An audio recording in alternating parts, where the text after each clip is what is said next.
Hello everyone, I'm Aish from Simple Hints, and today's video is going to be a fairly short one, and it is about three books that are really good and that I think that you should really read.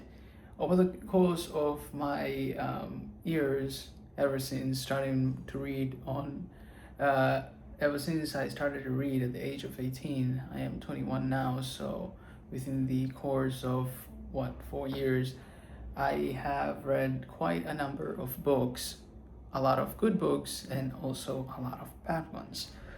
But if you are a beginner, if you are someone who wants to start or who may have already started but want to get a glimpse of or hands on really good books, these three recommendations would be really good that I really consider for you to read.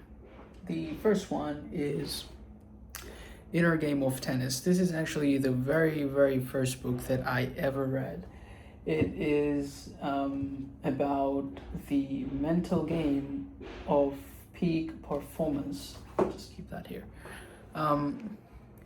Inner Game of Tennis just focuses on the mental side of the game. For me, I was really interested in the book itself because I am a sort of an athlete. I love to play football. I played in a lot of tournaments, and in that period where I got the book, I was already in a tournament, and this book really helped me to get a glimpse of, because when I used to first play football and when I used to get ready for tournaments, I would watch motivational videos. I would work extremely hard, and I would try so hard to be better. But Inner Game of Tennis teaches that you should do the opposite. Everything should feel like a flow. You don't need to force yourself into doing things, because if you force yourself, that means that's not the natural way to do things. For example, you breathe without putting any conscious effort. It's unconscious, but you breathe every day. And similarly to breathing, the game, your game in the field or in life should be similar. It needs to be unconscious. There might be a bit of conscious effort at the start, but the real goal is to recognize that and try to implement yourself in a place where it becomes more natural over time. There are natural ways to learn as well. There are natural ways to implement this as well. And Inner Game of Tennis teaches that. Really good book. Second book is Essentialism.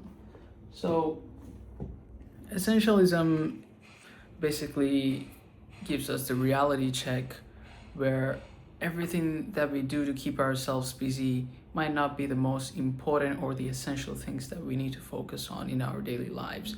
For example, I might have a really busy day where I am having a long shift in work, and coming out of work I might go to the gym, and then after going to the gym I might do some work in my business, and I might then hang out with my friends or go someplace out and do something else, or even read a book, which if you divide it into the whole day, that seems like a pretty damn busy day.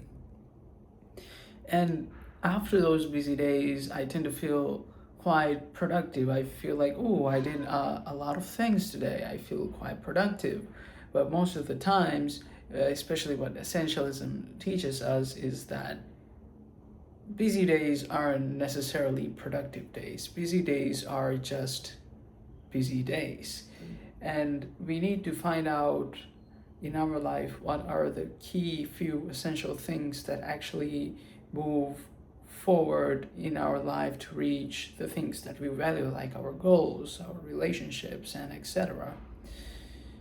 And when you really diagnose your life and the things that you do that really pulls or pushes a needle forward to those things, most of the times it's really key and really few things.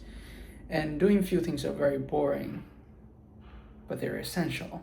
And that's what essentialism teaches us, to not do more, but to do less. And the third book is the one that I'm currently reading, and I would also say is one of my favorites. This book has gone through a lot, has even, the title is not there, but basically it's Robert Greene's Laws of Human Nature. It teaches us different dynamics of how the human animal we are think and how we behave in groups and around people when we are alone. And it teaches us just how imperfect we are. It teaches a lot about our insecurities, our weaknesses, which is crucial to understand when you're doing anything in life. Because if you don't understand your weaknesses towards that you have and your ego when you are surrounded by other people, you wouldn't really, if you don't recognize that, and if you don't know really how to manage those tendencies that you have and the dark side that you hold within yourself, you wouldn't really be able to be around people, and most of all, you wouldn't be even able to understand the bad habits and the destructive ones that you keep on repeating on a repeated pattern. You wouldn't be able to recognize the pattern. You would only piss people off because you wouldn't know how to deal with people, and you wouldn't know how to be around them because you don't know that people are wired differently.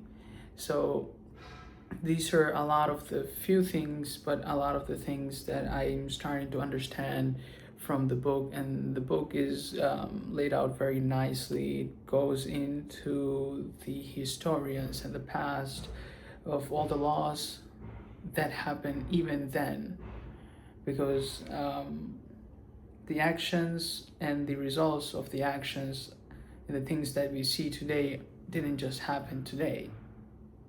Most of the times it's rooted back into deep into history, and laws of human nature in each one of the laws that it is placed in shows exactly that. It would go back into the history of times where these things happened. So these are three really good books: Inner Game of Tennis, Essentialism, and Laws of Human Nature.